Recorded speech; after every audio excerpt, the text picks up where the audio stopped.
माधव का पुराना ठेला सड़क के किनारे खड़ा है, जिस पर 2 पुराने बर्तन रखे हुए हैं। वो थका हारा सा आसमान की तरफ देखकर आह भरता है। दोपहर ढलने को आ गई है, लेकिन अभी तक ढंग की बोहनी भी नहीं हुई। अगर यही हाल रहा तो आज घर का चूल्हा कैसे जलेगा, बच्चों का पेट कैसे भरेगा। मैं सुबह से बैठा हूँ, मगर किस्मत जैसे रूठी हुई है। इतने में बंसी काका वहां आते हैं। अरे माधो बेटा, आज भी वही पुरानी पीली दाल और सादा चावल लेकर बैठे हो?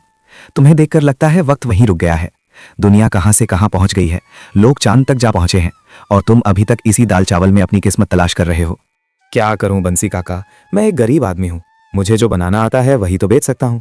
ना मेरे पास इतने पैसे हैं कि कोई नया काम शुरू कर सकूं और ना ही कोई नया हुनर सीखा है।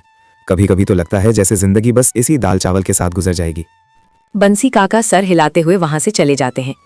उनके जाते ही गांव का लालची साहूकार छोटे लाल अपनी तोंद हिलाता हुआ आता है, हाथ में एक डायरी पकड़े।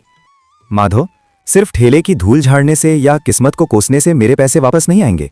पिछले 3 महीने का सूद कब चुकाओगे, या फिर मुझे तुम्हारा घर नीलाम करवाना पड़ेगा? छोटे लाल जी, बस चंद दिन और मोहलत दे दीजिए। काम बहुत मंदा चल रहा है, लेकिन मैं वादा करता हूँ दिन रात मेहनत करूंगा, एक एक पैसा जोड़ूंगा और आपका सारा कर्जा चुका दूंगा। बस थोड़ा सा वक्त दे दीजिए। मुझे तुम्हारे ये खोखले वादे और बहाने नहीं सुनने।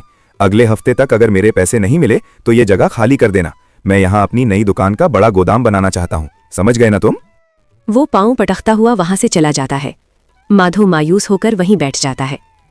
इसी दौरान गांव के पोस्टमैन की पढ़ी लिखी बेटी मीरा किताबें हाथ में लिए वहां से गुजरती है। वो माधो को परेशान देखकर रुक जाती है। क्या हुआ माधो भैया, आप इतने परेशान क्यों लग रहे हैं? चेहरे पर इतनी उदासी क्यों है? माधव उसे सारा हाल बताता है। माधो भैया, आप ऐसे लालची लोगों से डरकर कब तक जिएंगे? छोटे लाल जैसे लोग सिर्फ तब तक डराते हैं जब तक हम खुद अपने हुनर को पहचान कर कुछ नया करने की हिम्मत नहीं करते। आप में सलाहियत है, बस आपको खुद पर यकीन करना होगा। हिम्मत तो मेरे अंदर वाकई है बेटिया, लेकिन मुझे समझ नहीं आ रहा कि आगे बढ़ने का रास्ता क्या है। दाल चावल के अलावा मुझे कुछ आता ही नहीं, तो मैं नया क्या करूं? तो नया सीखिए ना भैया। आज के जमाने में लोग सिर्फ सादा खाना नहीं चाहते, वो कुछ नया, कुछ खास जायका ढूंढते हैं।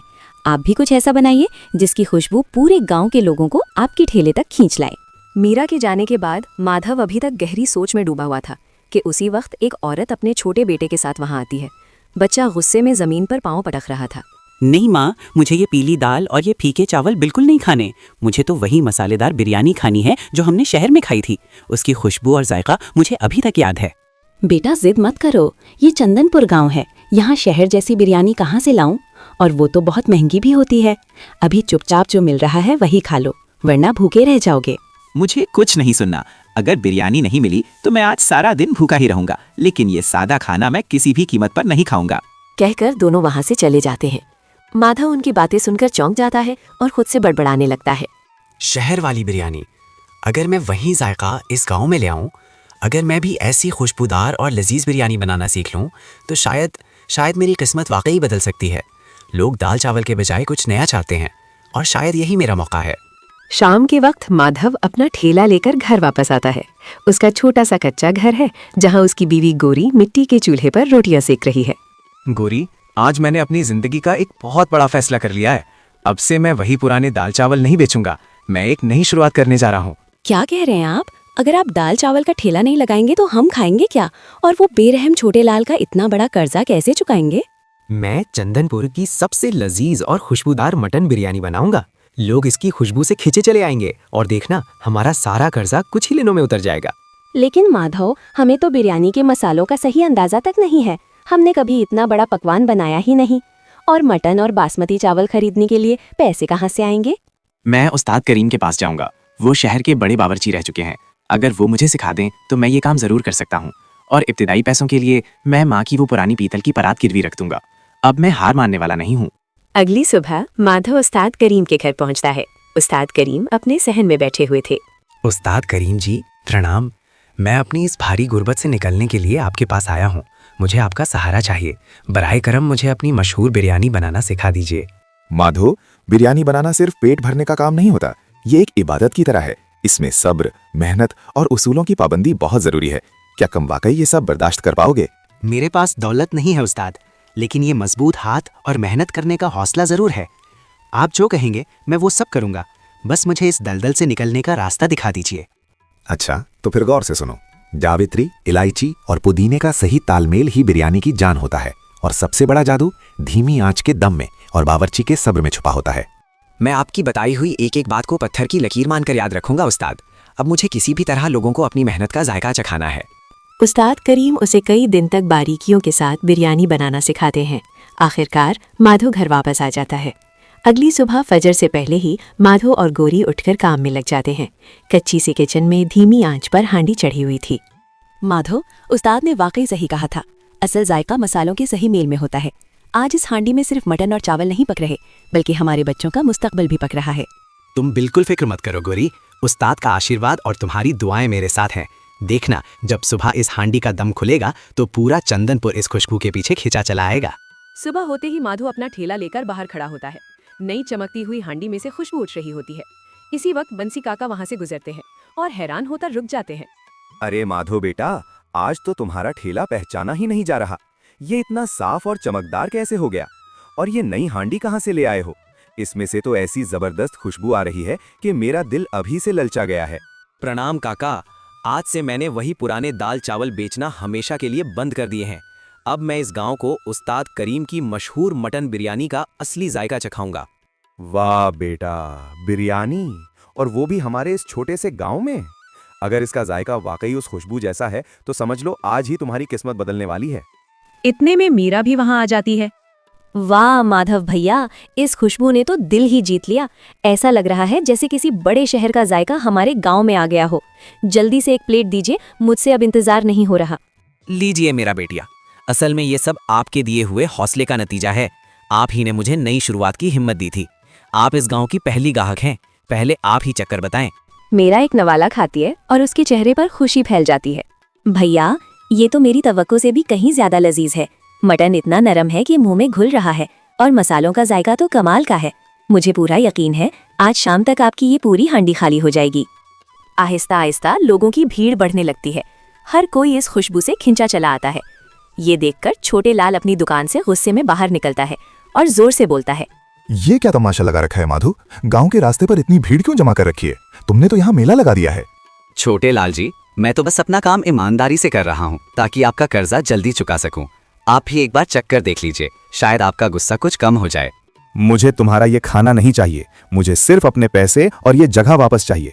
अगर अगले हफ्ते तक मेरा हिसाब पूरा ना हुआ तो मैं ये ठेला और तुम्हारी ये हांडी दोनों तोड़ दूंगा। इतने में बंसी काका आगे बढ़ते हैं। खबरदार छोटे लाल, अगर तुमने इस लड़के की मेहनत को हाथ भी लगाया तो गांव का कोई भी आदमी तुम्हारी दुकान पर कदम नहीं रखेगा। चुपचाप यहाँ से चले जाओ। मेरा भी बात में शामिल होती है। छोटे लाल जी, तिजारत अपनी जगह है और धौंस अपनी जगह। माधो भैया ने आपसे वक्त मांगा है तो उन्हें सुकून से काम करने दीजिए। वो आपका कर्जा इज्जत के साथ वापस करेंगे। आज तुम सब इसके साथ हो, इसलिए मैं जा रहा हूँ। लेकिन याद रखना माधव, अगर अगले हफ्ते तक मेरा पैसा ना मिला तो अंजाम बहुत बुरा होगा। वह गुस्से में पांव पटकता हुआ चला जाता है। माधो सुकून की सांस लेता है और दोबारा लोगों को बिरयानी पेश करने लगता है। शाम होते होते हांडी मुकम्मल खाली हो जाती है और माधो के पास पैसों का एक अच्छा खासा ढेर जमा हो जाता है। माधो खुशी खुशी खाली हांडी लेकर घर पहुंचता है। गोरी, देखो आज क्या हुआ। हांडी सूरज ढलने से पहले ही खाली हो गई। क्या वाकई? क्या लोगों को जायका पसंद है? पसंद ही नहीं आया। लोग तो उस्ताद करीम के दीवाने हो गए। ये देखो हमारी पहली कमाई। इतने सारे पैसे, मुझे तो अपनी आंखों पर यकीन नहीं आ रहा। ये सब एक ही दिन में? ये तो बस शुरुआत है गोरी। आज पूरा गांव इसी खुशबू के पीछे खिंचा चला आया था। लेकिन वो छोटे लाल, उसने कोई मसला तो नहीं बनाया? आया था अपनी अकड़ दिखाने, लेकिन आज पूरा गांव मेरे साथ खड़ा था। उसे खाली हाथ वापस जाना पड़ा। अल्लाह का शुक्र है, बस जल्दी से इसका कर्जा भी उतर जाए। फिक्र मत करो, जिस रफ्तार से आज बिरयानी बिकी है अगले हफ्ते तक इसका पूरा हिसाब चुका दूंगा। चलें, आज हम भी यही बिरयानी खाते हैं अपनी जीत का जायका चखने के लिए। दोनों खुशी खुशी खाना खाते हैं और बरसों बाद सुकून की नींद सो जाते हैं। एक हफ्ता गुजर चुका था। अब माधो के ठेले पर सिर्फ चंदनपुर ही नहीं बल्कि आसपास के गांव के लोग भी आ रहे थे। हर तरफ बिरयानी की खुशबू और लोगों की भीड़ थी। इसी दौरान छोटे लाल अपनी डायरी हाथ में लिए गुस्से से वहां आता है। आज हफ्ते का आखिरी दिन है माधो, या तो मेरा पूरा पैसा सूद समेत अभी इसी वक्त मेरी हथेली पर रख दो, या फिर अपनी ये बिरयानी की हांडी उठाओ और हमेशा के लिए इस गांव से दफा हो जाओ। घबराइए मत छोटे लाल जी, आपकी एक एक पाई का हिसाब इस थैली में मौजूद है। इसमें आपका असल कर्जा भी है और पूरे 3 महीने का सूद भी। सब कुछ मैंने अपनी मेहनत से जोड़ा है। वो थैली छोटे लाल के हाथ में दे देता है। इतना सारा पैसा, और वो भी सिर्फ 7 दिन में? ये मुमकिन ही नहीं है। तुमने जरूर अपने खाने में कोई नशा मिलाया है, वरना एक मामूली बिरयानी बेचने वाला इतना बड़ा कर्जा कभी नहीं चुका सकता।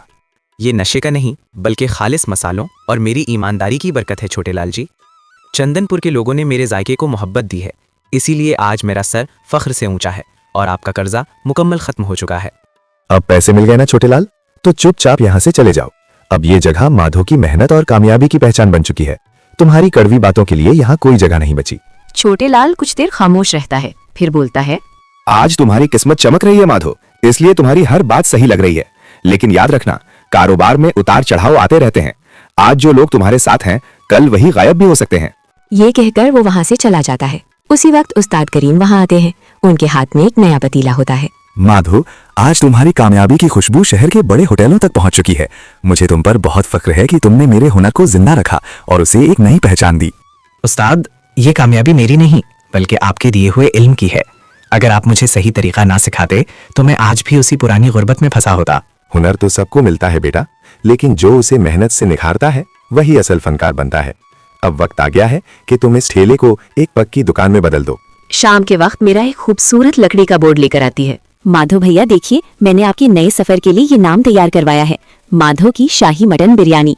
अब हमें जायके को सिर्फ गांव तक नहीं, बल्कि शहर और इंटरनेट के जरिए हर घर तक पहुंचाना है। मेरा बेटिया, मुझे अपनी आंखों पर यकीन नहीं आ रहा।